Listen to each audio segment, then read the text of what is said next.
The first time that I prayed the Liturgy of the Hours, I was a freshman at Catholic University. I saw a friar walking on campus, and at that time, I only knew him to be a guy in a long white dress, and that perplexed me. I followed the friar into what I came to understand was the Dominican House of Studies.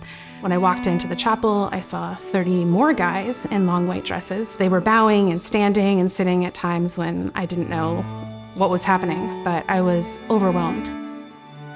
What I recognized was that there was something familiar about the Liturgy of the Hours to these friars, and they weren't constrained by it, but it was something that actually allowed them to pray from the heart words that had been chosen for them. I thought at that moment, I'm home.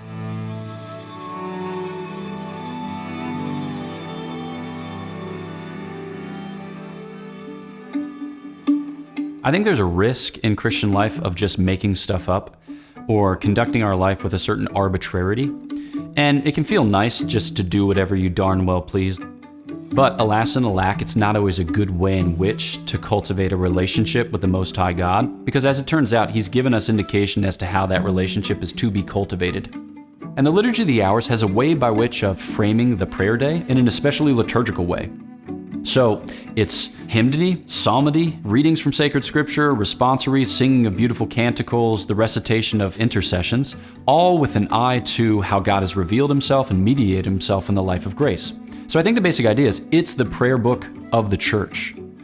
When you're given certain words to pray, when you say things on a daily, a weekly, a monthly, and then an annual basis, the words, the images, they actually come to form your imagination.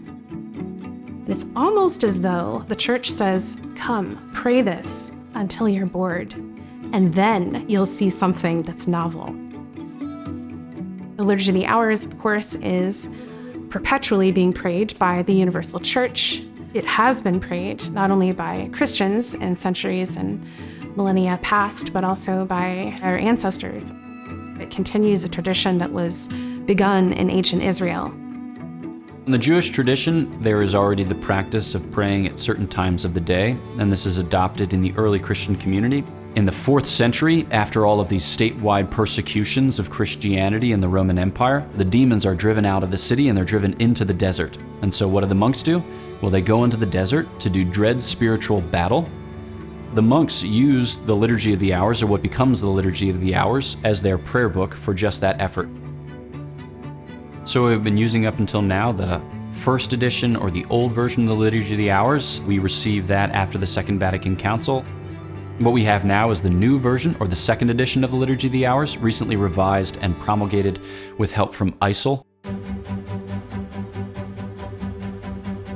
I'm Father Andrew Menke. I'm the Executive Director of the International Commission on English in the Liturgy, which is commonly referred to as ISIL. A little over 10 years ago, the bishops of the United States asked ISIL to begin work on a new edition of the Liturgy of the Hours.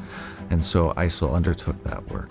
The first reason we need a new translation is that the text needs to be updated. A lot of that update concerns saints who've been added to the calendar since 1975. The second reason we need a new translation is the translation itself.